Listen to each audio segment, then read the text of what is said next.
2024년 1월 태평양 한가운데서 한 척의 배가 비명을 지르고 있었습니다.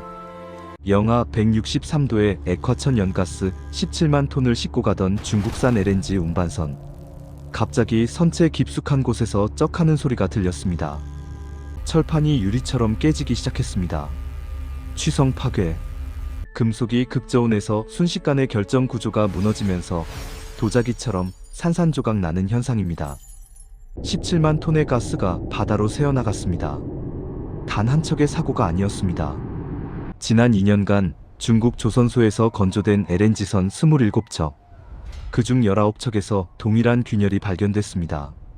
67조 원. 중국이 조선업 1위를 차지하기 위해 쏟아부은 돈입니다.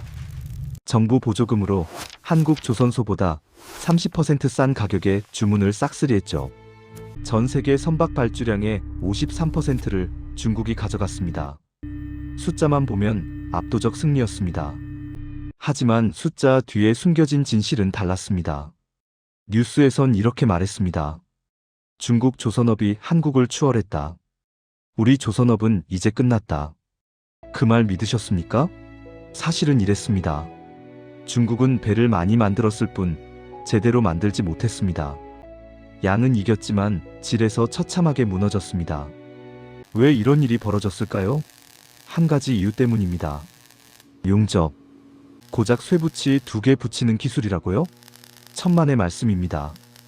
영하 163도를 견디는 용접은 30년 경력 장인도 10번 중 3번은 실패하는 인류 최고 난이도의 기술입니다. 중국은 이 기술을 돈으로 살 수 있다고 믿었습니다. 한국 기술자를 스카우트하고 설계도를 빼돌리고 장비를 베꼈습니다. 하지만 30년간 쌓인 손끝의 감각은 복사할 수 없었습니다. 영하 163도라는 지옥 같은 온도 앞에서 중국의 오만은 산산조각 났습니다. 지금 이 순간에도 중국 해운사들은 패닉 상태입니다. 건조 중인 배를 취소하고 한국으로 발주를 돌리고 있습니다. 삼성중공업과 현대중공업의 2025년 수주 잔량은 이미 4년치를 넘어섰습니다. 시장은 알고 있었습니다. 진짜가 누군지를요. 하지만 여러분, 이 피해는 고스란히 우리 몫입니다. LNG 운반선 하나가 고장나면 천연가스 가격이 폭등합니다. 우리 난방비가 오르고 전기료가 오릅니다. 중국의 실패가 왜 우리 지갑을 털어가는지 김 사장님의 이야기를 들어보시죠. 부산 해운대에서 소형 해운사를 운영하는 김철수 사장. 60대 중반입니다. 작년 가을 그는 중국 조선소에 화물선 한 척을 발주했습니다. 가격이 한국보다 40억 원 쌌거든요. 이번 건으로 은퇴 자금을 마련하려 했습니다. 그의 목소리는 떨리고 있었습니다. 2024년 6월 배가 인도됐습니다. 김 사장은 기뻤습니다. 40억을 아꼈으니까요. 하지만 첫 항해에서 문제가 터졌습니다. 동해 한가운데서 선체 용접부에 균열이 발견됐습니다. 처음엔 작은 금이었어요. 근데 매일 퍼졌습니다. 살아있는 생물처럼요. 배는 부산항으로 긴급 회항했습니다. 수리 견적이 나왔습니다. 23억 원. 거의 배값의 절반입니다. 더 큰 문제는 수리 기간이었습니다. 최소 6개월. 그 기간 동안 배는 한 푼도 벌지 못합니다. 김 사장은 이렇게 말했습니다. 은퇴 자금은커녕 빚더미에 앉았습니다. 중국 조선소는 책임 안 진다고 하고요. 김 사장만의 문제가 아닙니다. 중국산 선박을 구매한 한국 중소해운사 143곳이 비슷한 상황입니다. 총 피해액만 1조 2천억 원으로 추산됩니다. 싸다고 샀다가 비싸게 치른다는 말이 딱 맞았습니다. 가격의 소가 기술을 무시한 대가였습니다. 여기서 끝이 아닙니다. 더 무서운 시나리오가 기다리고 있습니다. 만약 LNG선이 부산항에서 터진다면 어떻게 될까요? 17만 톤의 액화천 연가스.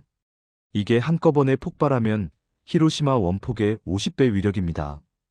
부산항이 지도에서 사라질 수 있습니다. 반경 10km가 초토화됩니다. 100만 명이 사는 도시가 한순간에 증발합니다.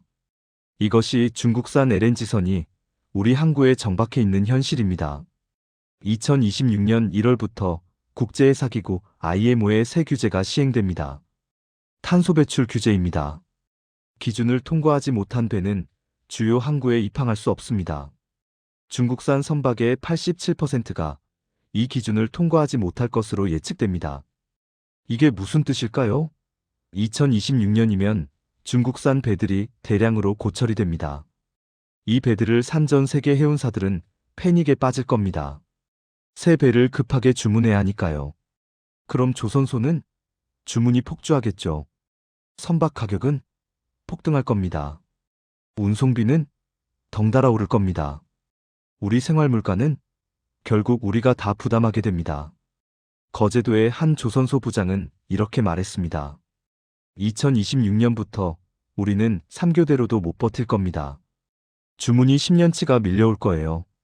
문제는 우리 기술자들이 늙어간다는 겁니다. 30년 경력 용접공들이 은퇴하고 있어요. 젊은 사람들은 이 일 안 하려 합니다. 힘들고 위험하거든요. 기술 단절. 이것이 한국 조선업의 가장 큰 위기입니다. 중국은 돈으로 따라올 수 없었지만 시간은 우리 편이 아닙니다. 숙련 기술자들이 사라지면 우리도 중국과 똑같은 처지가 됩니다. 기술은 하루아침에 만들어지지 않습니다. 30년이 걸립니다. 이대로 가면 2030년에는 이런 일이 벌어집니다. 한국 조선소의 주문은 쌓였는데 만들 사람이 없습니다.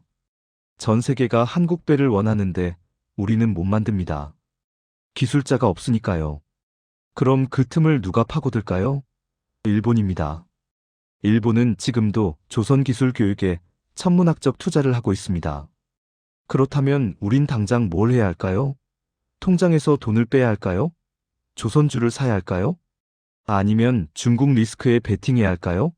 지금부터 정확한 해답을 드리겠습니다. 첫 번째 해법. 조선주에 투자하지 마십시오. 이미 시장은 다 알고 있습니다. 현대미포조선 주가는 작년 대비 340% 올랐습니다. 지금 사면 고점에 사는 겁니다. 돈 벌 사람은 이미 벌고 나갔습니다. 개인 투자자가 마지막에 들어가면 항상 손해봅니다. 두 번째 해법. 해운주를 주목하십시오. 2026년 규제가 시작되면 운송비가 폭등합니다. 해운사 주식이 진짜 기회입니다. 하지만 아무 해운사나 사지 마십시오. 반드시 확인하십시오.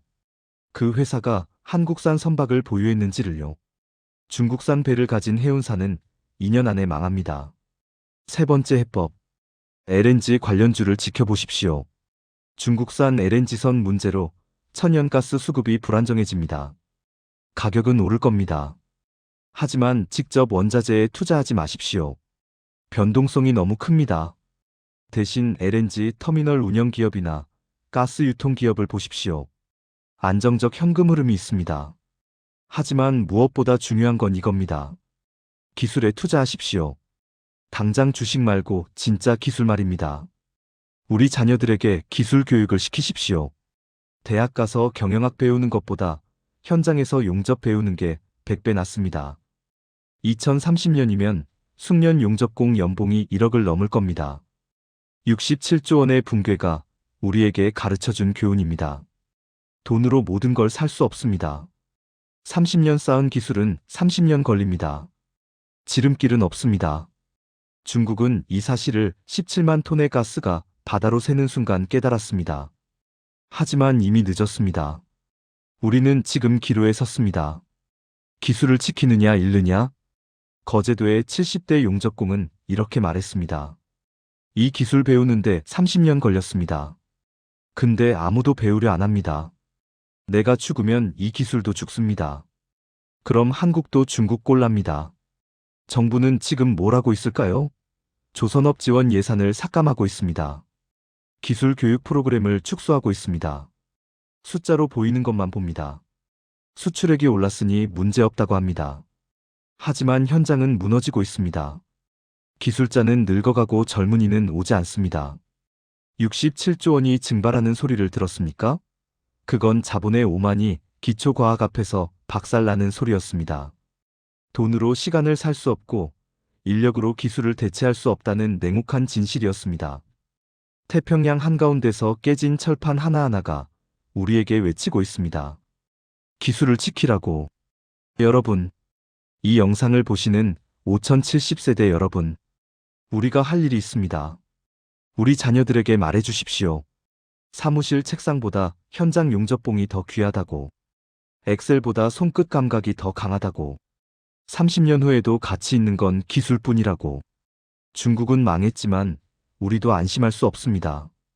일본이 뒤에서 칼을 갈고 있고 유럽이 틈을 노리고 있습니다. 이 전쟁은 끝나지 않았습니다. 다음 전장은 친환경 선박입니다. 암모니아 추진선, 전기 추진선, 수소 연료 전지선. 여기서 또 이기려면 기술자가 필요합니다. 댓글로 의견을 남겨주십시오. 여러분은 자녀에게 기술 교육을 시킬 생각이 있으십니까?